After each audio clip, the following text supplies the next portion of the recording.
Hello everyone. So today we'll be learning about how to compute the income of a chartered accountant.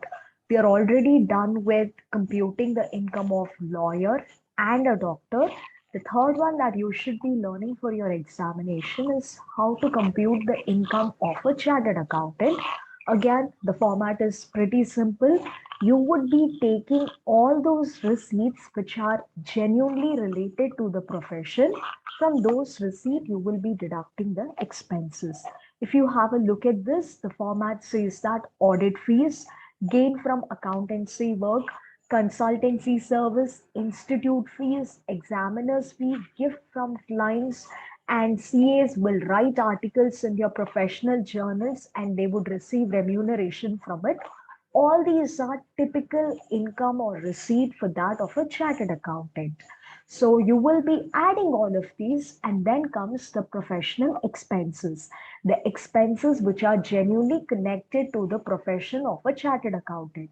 One is audit office expenditure, institute expenditures, and depreciation on asset. For a chartered accountant, again, books are his asset. So, in your question, if they say that professional books are purchased by a chartered accountant, you only charge depreciation on those and you don't consider the entire purchase price because those are asset, a capital expenditure for a chartered accountant. That is why we are only charging depreciation and not mentioning or writing the amount of or the value of the books which is purchased. So membership fees to become the member of the institute, you're supposed to pay the fee. That is also his expense. Stipend to trainees. So there would be a chartered accountant under whom there would be a lot of students, CA students who are working. So stipend what he pays to them and salary that he pays to the trainees.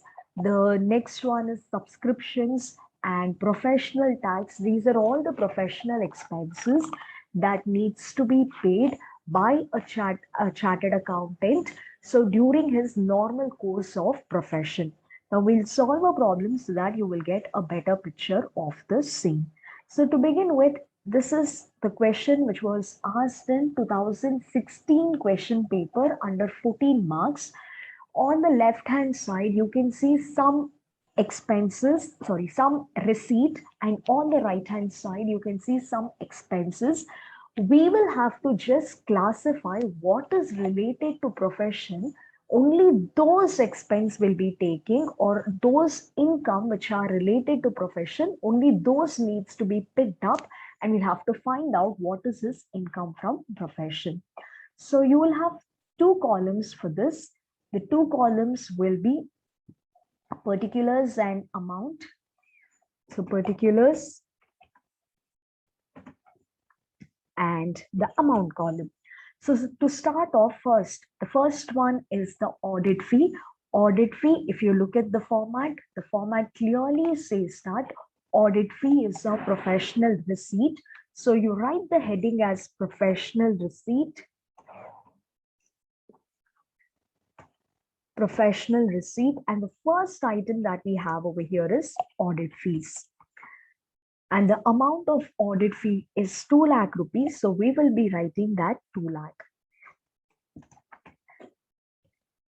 The next item that we have is project report fee, another important item which is related to the professional income of CA.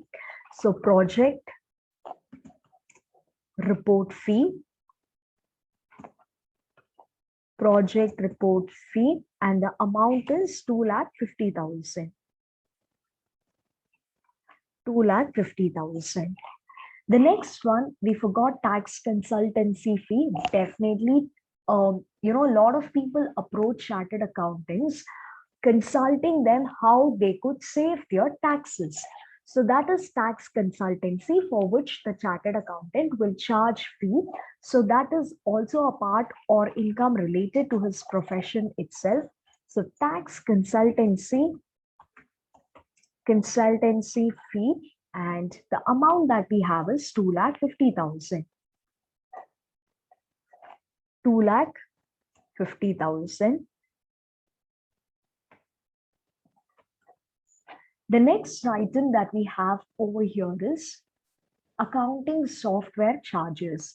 So these CAs are into, coming up with software development. They develop with softwares which are related to their field work. So for that, in return, they'll charge for it. That is accounting software charges, which is related to the profession. So accounting software charges, and the amount of accounting software charge is 50,000.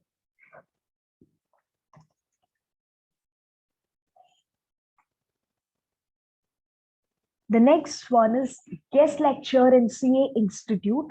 So again, giving a guest lecture in CA Institute is also related to his profession itself. Because he's a chartered accountant, he will be called to the institute to deliver some guest lectures. So that is a part and parcel of his profession, which will be included here. Guest lectures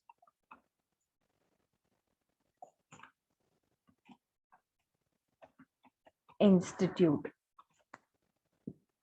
And the amount is 25,000.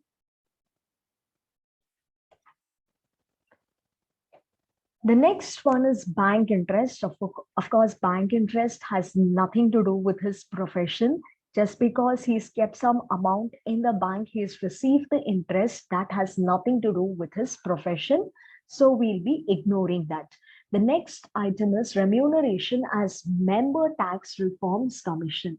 Usually what happens when when some changes needs to be made in the tax related items, chartered accountants do play a very important role. And this person is a member of that commission and he's receiving remuneration.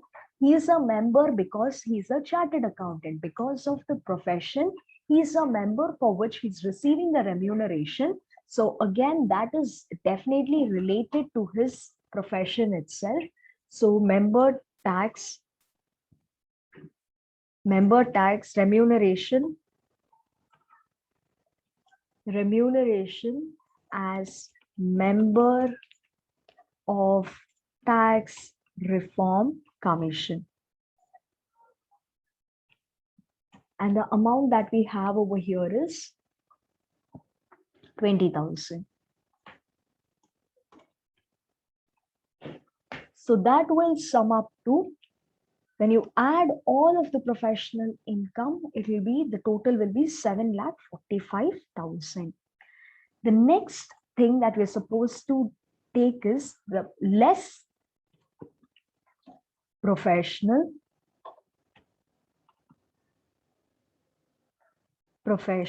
expenses. Less professional expense. The first one is staff salary. Of course, he's a chartered accountant. He'll have a lot of staff that is working for him or the firm. So whatever salary he paid to them, staff salary is definitely his professional income. So staff salary, and the amount is 3 lakh rupees. The amount will be 3 lakh rupees. The next one that we have is stipend to audit clerks. Again, it's a part of his professional expense itself, whatever stipend he paid to audit clerks. So that also, we'll write it here, stipend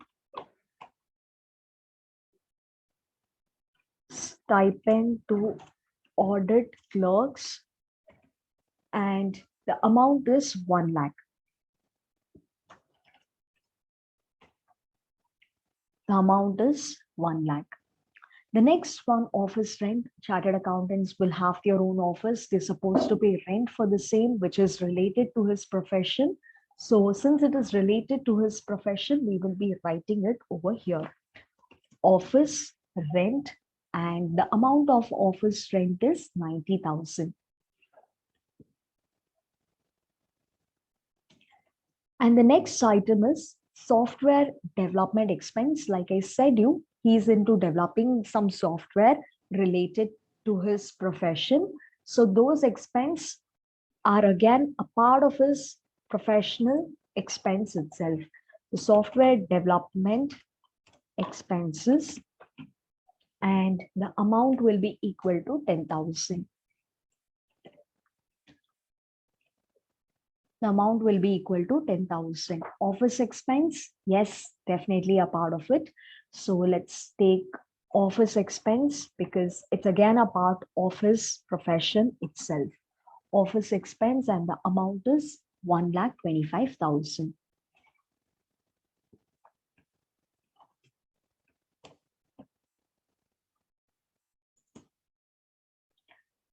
Next one, by books, there are two things, annual and non-annual. Please remember, when it comes to chartered accountant, it's usually his books which are an asset to him. When he purchases books, it is the capital expenditure.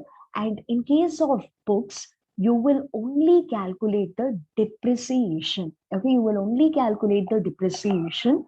You will not take the price of the actual price of the book. The only expense that you're supposed to record over here is it's the depreciation on this book, both on both on annual and depreciation on annual books and non-annual books. So the amount is 30,000. The rate of depreciation on books will be 12,000. Similarly, for non-annual books also, you will have to calculate depreciation. Depreciation on non-annual books. And the value of non-annual book is 30,000. The rate of depreciation on books is 40%. So together, it's going to be 12,000 again. And the next item that we have here is car expense. Now, what is important with respect to that of car is, if you look at other information, 1/4 car is used for personal purpose, which means 25% of the car is used for personal purpose. You can only deduct the expense which are related to the profession. So car expense, the amount of car expense is 65,000. But 65,000 is the total expense. Out of the 65,000, 25% of the expense is related to the personal usage and only 75 is utilized for professional usage. So you will only be deducting the percentage that is used for professional purpose. 1/4 is nothing but 25%. 25 if it is used for personal, obviously 75 is used for professional and only professional needs to be deducted. So 65,000 into 75% will be equal to 48,750. 48,750. And the next item that we have is CA Institute membership fee. He has to be a member of the CA Institute for which he's paying the fee, definitely a part of his profession itself. CA Institute membership fees, and the amount is 5,000 rupees.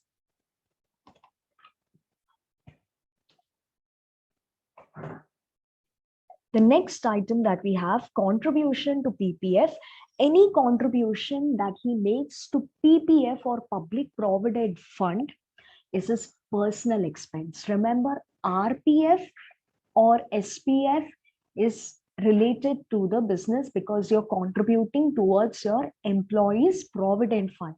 But PPF is purely personal. Whatever contribution he makes to PPF is his personal related expense, and hence you don't take it over here. There are two more items in your adjustment: depreciation on car and depreciation on office furniture. Now, first we go with depreciation on car. The amount that is given to us is 10,000. On car, it is 10,000, but the entire 10,000 cannot be used. The reason being, only 75% is used for professional purpose. So again, on 10,000, you will be calculating 75%. That is the amount of depreciation which is applicable for the profession.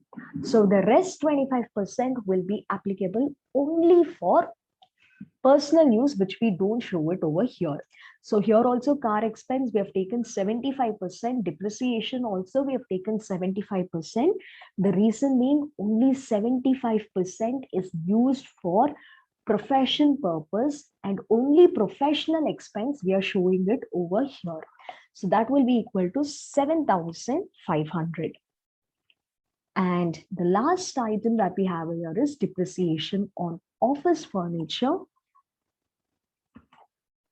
Depreciation on office furniture, and that would be equal to depreciation on office furniture is 7,000. So we'll have to add all of our professional expense. So that would sum up to 10,000,